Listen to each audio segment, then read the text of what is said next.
सत्य दर्शन, हमारी नजर, हमारी परख।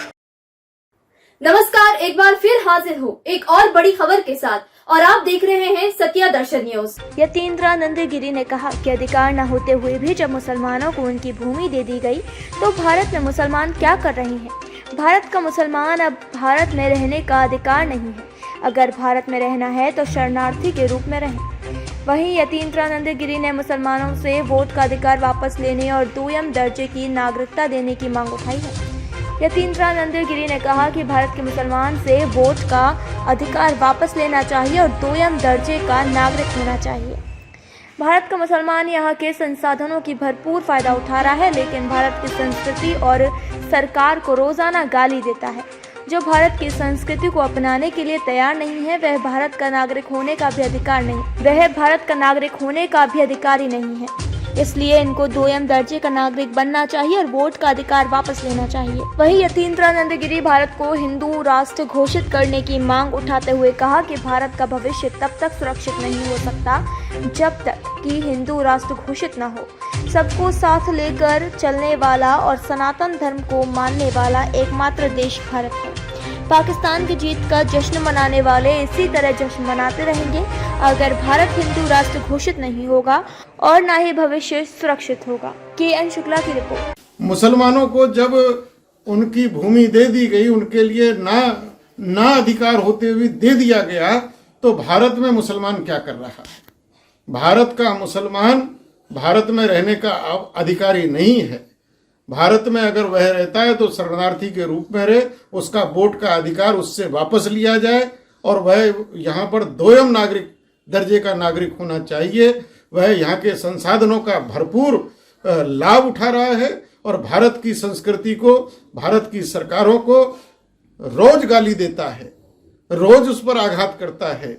जो भारत की संस्कृति को आज तक अपनाने को तैयार नहीं है वो भारत का नागरिक होने का भी अधिकारी नहीं है। वह दोयम दर्जे का नागरिक बनना चाहिए और वोट का अधिकार उसका समाप्त होना चाहिए। अच्छा, यूपी में कांग्रेसी लगातार हिंदुत्व पर कमेंट कर रहे हैं, चाहे वो दिग्विजय सिंह हो या सलमान खुर्शीद हो या राशिद अल्वी या प्रमोद कृष्णम।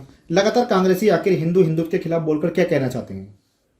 कांग्रेस ने तो ठान लिया है कि वो अपने ताबूत में आखिरी कील इसी पीढ़ी में ठोकेगी और वो अपने ताबूत में, मरे हुए ताबूत में, सड़े हुए ताबूत में कील ठोकने का काम कर रहे हैं। और वो जो काम कर रहे हैं हमें बड़ी खुशी है।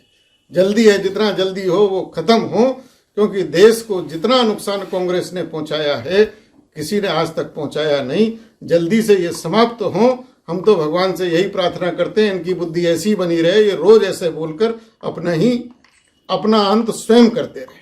अच्छा, पीएम मोदी और योगी आदित्यनाथ की पहल से अयोध्या में राम मंदिर बन रहा है और यूपी चुनाव से पहले सभी योगी को हटाने के अखिलेश यादव छोटे छोटे दलों से गठबंधन कर रहे हैं। ऐसे में संत समाज मोदी, योगी और बीजेपी के लिए क्या करेगा? देखिए, जो छोटे छोटे दल हैं आज उनका कोई अस्तित्व नहीं रह गया है और हम तो चाहते हैं जितनी हिंदुत्व विरोधी शक्तियां हैं वो सब राष्ट्र विरोधी शक्ति भी हैं, क्योंकि हिंदुत्व ही यहाँ का राष्ट्रीयत्व है। वो देशद्रोही भी हैं। वो सब एक जगह इकट्ठा हो जाएं तो कम से कम पता तो लगेगा। जिस प्रकार से महाभारत के समय पता लग गया कौन धर्म के साथ है कौन अधर्म के साथ है, विजय धर्म की होगी। उत्तर प्रदेश में निश्चित रूप से एक बार नहीं बार बार योगी जैसे ही कर्मशील, कर्मठ, योग्य, हिंदुत्ववादी और सक्षम लोगों की सरकार बार बार बनेंगी। अब देश की जनता किसी के भ्रमक प्रचार में आने वाली नहीं। सर, हिंदू राष्ट्र घोषित करने की लगातार मांग की जा रही है भारत को। बिल्कुल, भारत का भविष्य तब तक सुरक्षित नहीं हो सकता जब तक भारत हिंदू राष्ट्र घोषित ना हो। आज दुनिया में 50 ऐसे देश हैं जो अपने को ईसाई देश कहते हैं लेकिन सबके साथ मिलकर रहते हैं। आज 50 देश ऐसे हैं जो इस्लामिक देश हैं, शरीयत के कानून पर चलते हैं, लेकिन कुछ देश सबके साथ फिर भी मिलकर चलते हैं और कुछ देश तालिबान को बढ़ा रहे हैं।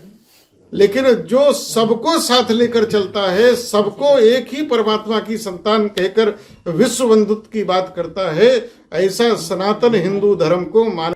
अभी के लिए बस इतना ही। अगली खबर में फिर मुलाकात होगी, तब तक देखते रहिए सत्य दर्शन न्यूज।